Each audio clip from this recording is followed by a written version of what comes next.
Welcome everybody to episode 11 of Let's Chat Community Rugby, where we take a look at all the last week's result in the FMG Premier Grade. We'll have a look at Around the Grounds, Local Hero of the Week, and TMO Clip of the Week. I'm joined by once again Graham Cooper. Coops, how you going? Good, mate. Yourself? Yeah, good. I'm Dane, by the way, as well. Dane Lazarus. He's dressed up for us today as well, guys. Right, thought I might spice this thing up. Looking Mate, for just the fans. upgrading every week. Fans have been calling in, telling me to get a bit sharper, so I listen to them. But let's not beat around the bush here, Coops. Let's get straight into the results from last round in the FMG Premier Grade. We'll start off with Coastal Cavs West. This was an upset. Yeah, 1 point. Coastal Cavs getting up over the West Boys 34-33 in that game.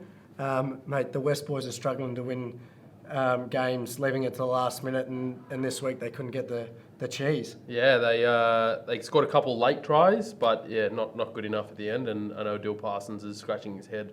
Hopefully they can play 80 minutes this week, but yeah, we'll get into that a bit later. In the other close one this week, we had Wanneroo Associates.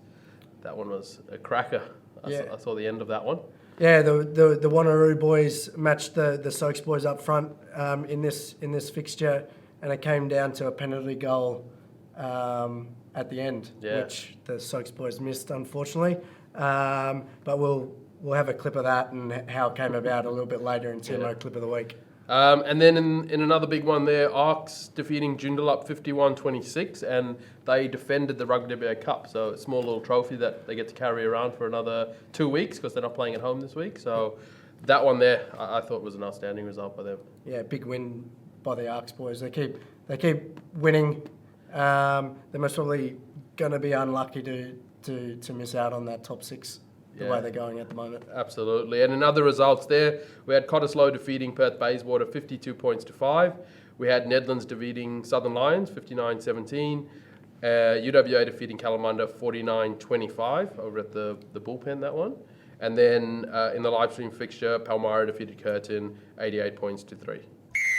If we have a look at the ladder here, Coops, it's crunch time, 2 weeks left. Yep. The top four definitely not cemented, or top six not cemented by any means. Cottesloe, Nedlands in the 40s, UWA and Wanneroo both on 37 there.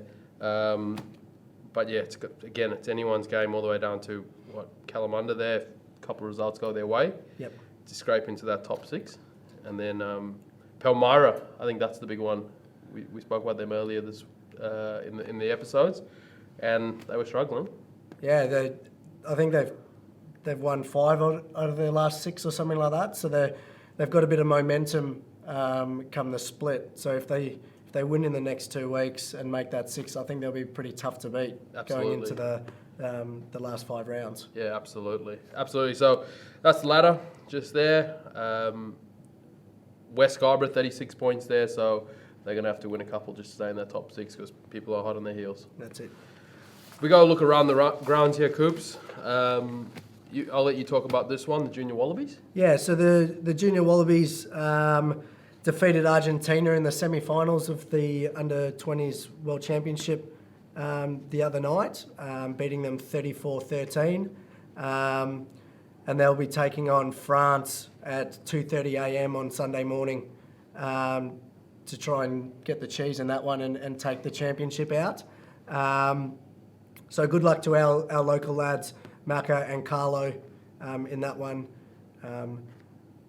We can confirm that Maka's been cleared after his double yellow to play in that game. So boys, congrats on making it, but still got to get the job done. So good luck. Yeah, good luck to you boys over in Argentina. Some big news here around West Scarborough. Matt O'Brien playing his 200th Premier game for the Boars.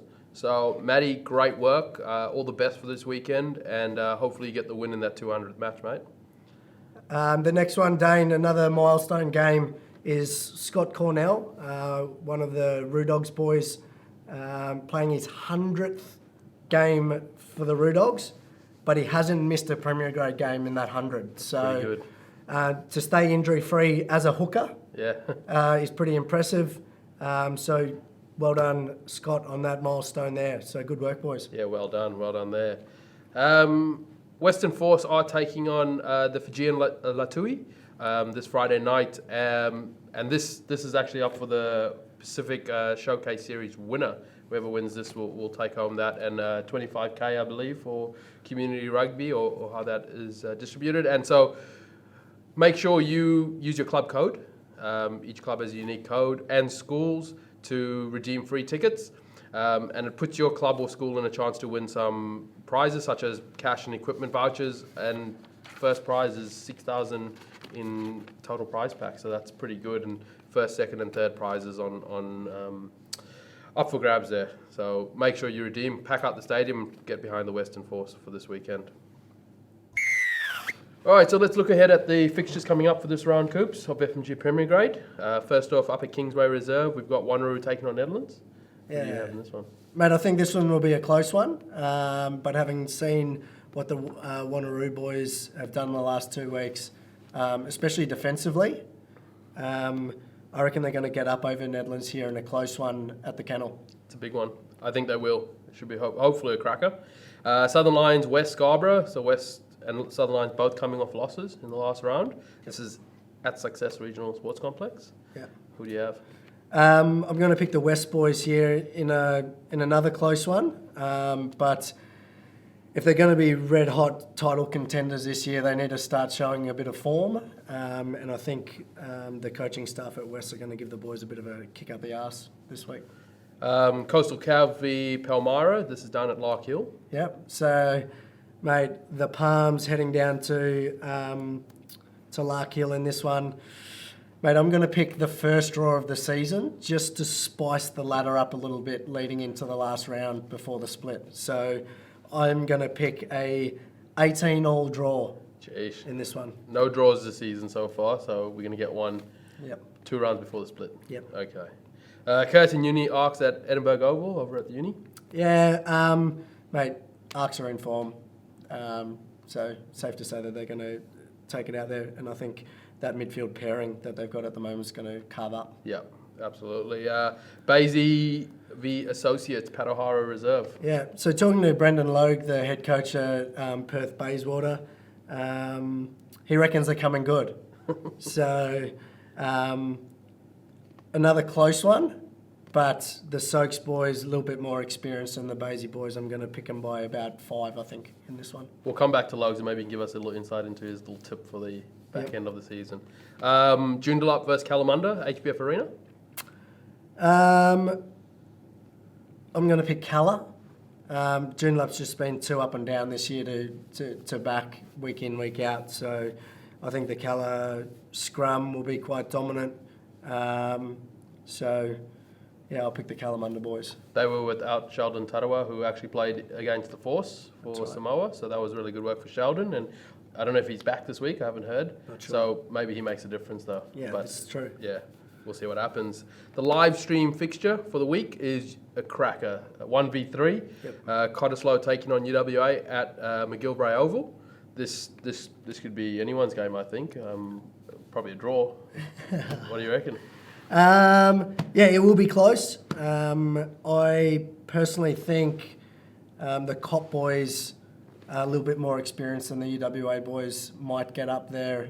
I think maybe a try back end of the game will seal the deal there.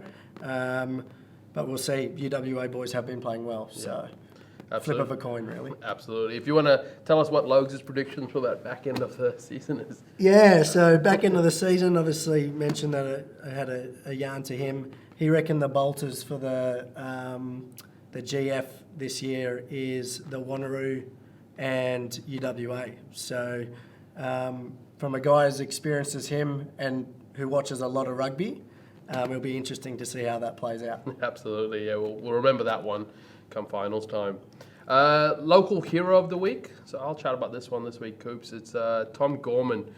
Most people wouldn't know who Tom Gorman is. He's massive in Geraldton. He's driving rugby in that region like you wouldn't believe. Really been the main catalyst for a lot of junior rugby coming through. A part of the reason why they were in the comp now. But passionate and also about supporting the communities around Yalgoo, Mullawa, and getting people involved from the coppers to all schools. They're actually kicking off a schools competition at the back end of this year. So that's all off the back of Tom, just, I guess, constantly going at people in the region to get rugby. He just wants rugby to succeed. And Brett Sheehan, a Gero boy, so one Wallaby from the region. Tom definitely thinks there's some gems, diamonds in the rough there. So he is our local hero for definitely driving rugby in the Geraldton region. And we're actually going up there next week. So our development staff with Matt Hodgson to do local interviews, radio, upskill staff, to keep rugby, I guess, thriving in that region, or get it thriving in that region. So Tommy, you're our local hero of the week, so congratulations. Keep up the good work. If you see Tommy around the grounds, because he does get down to Perth quite often, please pat him on the back and show some support in any way you can. So well done, Tom. Good work, buddy. The last but not least, Coops, our TMO clip of the week. Last week we had a law one, ball hitting the post, staying in, carry on. Yep. We have another law one here, and we mentioned Soaks Wanneroo came down to a penalty. What actually happened to get that penalty? Yeah, so the Wanneroo boys up at this stage win a defensive line-out against the Soaks boys. Time expired. The 9 passes it to their 10, Ethan Riley, who then catches the ball and throws the ball directly into touch.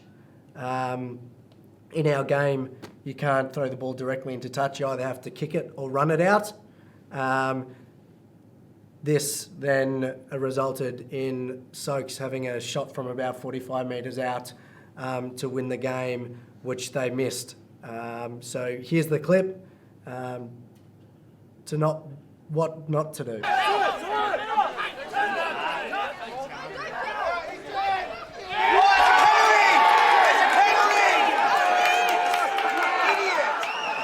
Boys were lucky there. Ethan throwing it out. Ethan, remember this week, if you're there, you're winning, kick it out, run it out, don't throw it out. That's it.